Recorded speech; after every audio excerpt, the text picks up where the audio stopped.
Hey, this is Ryan of Happy Healthy Vegan. Well, thanks guys for all the comments and feedback I got on that last video where I compared the cost of a banana smoothie versus a breakfast at McDonald's and cereal, all the same amount of calories. Got a lot of great suggestions for future videos, and I got lots of interesting questions about this video, more so than I ever thought, so that's why I thought I'd do a little Q&A here. And one thing I want to hit up is the nutrition comparison between these three breakfasts.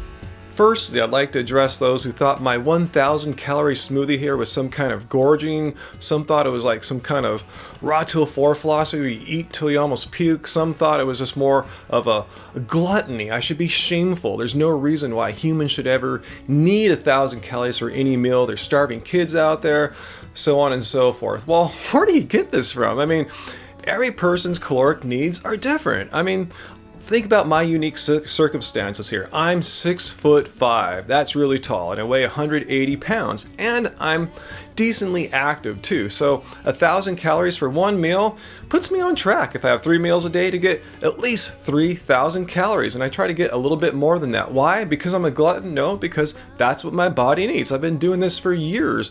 If it were true gluttony, I should be a little bit overweight, but I'm far from it. So first of all, yeah, just knock off this kind of eat shaming as some people seem to be trying to do on me here. Another issue that was brought up often in the comments was the cost of bananas. Yes, I realize depending on where you live, bananas may cost more than what I paid for, but as rightly pointed out by many people, I could have actually gotten bananas on the cheap. I know people that get bananas at other markets that don't have fair or whole trade bananas, and they get them for almost half the price of what I got my bananas for. So my calculations actually for the cost of bananas could have actually been even lower. I could have probably got it closer or below the cost of cereal. However, yeah, I understand in other countries bananas may cost more. So anyway, I was just comparing what I was able to find here. And as someone pointed out here that comparing just the calories isn't enough, I should have compared what nutrients are in the food too. And yeah, that's a great point. However, the main point of that last video had nothing to do with really nutrients. It had to do with how much the food costs. I was trying to dispel the myth that eating a whole food, vegan breakfast, in this case, a banana smoothie, is not an elitist, privileged sort of meal. It compared extremely well to McDonald's and pretty much the same as cereal. But yeah, let's take a look at nutrients. Well, this was a little bit harder to compare because not all nutrients were listed on the McDonald's website or on the back of the cereal. I pretty much got every nutrients from the bananas on Chronometer, but let's take a look at some of the important ones. Let's start off with cholesterol. I found the difference in cholesterol between these three meals completely amazing. And we know cholesterol is not particularly good for us. It's implicated with the #1 killer in the world, heart disease. Unless you're one of those low-carb paleo conspiracy theorist types, well, I'm not talking to you. Anyway, let's take a look here. McDonald's, this one breakfast meal alone of 1,000 calories had nearly 500 grams of cholesterol. And the smoothie and cereal had 0 because there's no animal products in them. Well, let's put that 500 grams in perspective. The United States government suggests that we don't have any more than 300 grams in a complete day, but this McDonald's breakfast decimates that in one little meal. If you're a longtime viewer of the show, you're probably into a more high-carb, low-fat, plant-based diet. Well, the McDonald's diet is definitely not for you. It's definitely not plant-based, and it's super high in fat.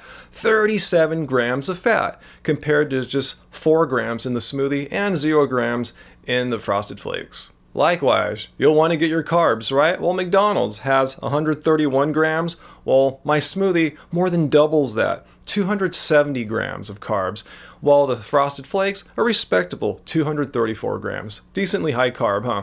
And I briefly touched upon the high sodium content of McDonald's in my previous video. Well, let's look at that again. 1,880 grams of sodium, 1,880. Well, let's compare that. My banana smoothie, it's not even in the thousands, not even in the hundreds. It's 12 grams of sodium.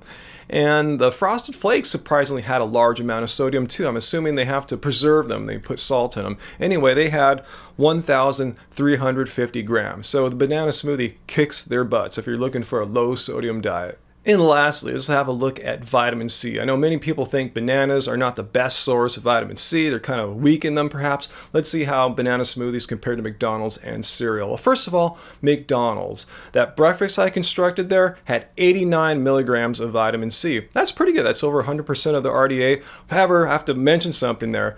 It's only so high because of the one dish I added that had fruit in it, the fruit and maple oatmeal, which had 79 of the 89 milligrams of vitamin C. So yeah, you can do the math. If I didn't have that, there would have just been 10 milligrams of vitamin C. Not that good.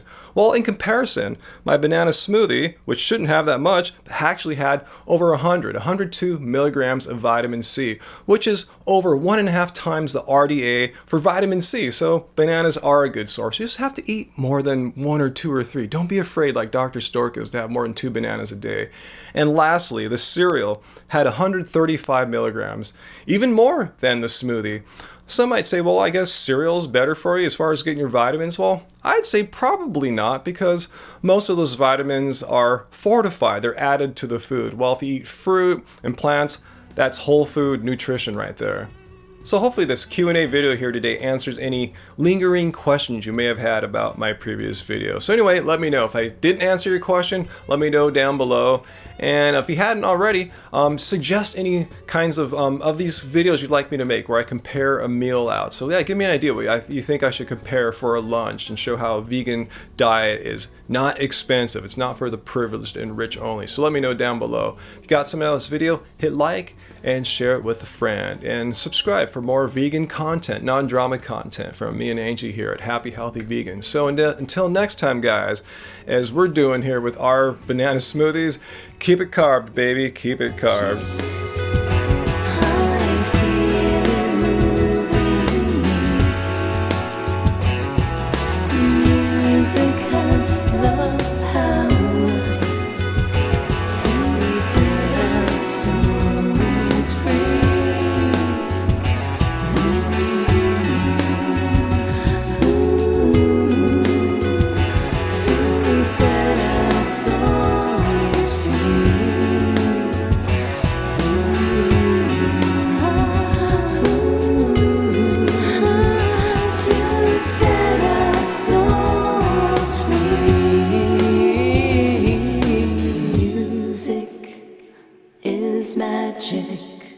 Bananas are my favorite fruit. Yeah. I love bananas. I wish I thought it was healthy to eat 10, 20 of them a day because I love them.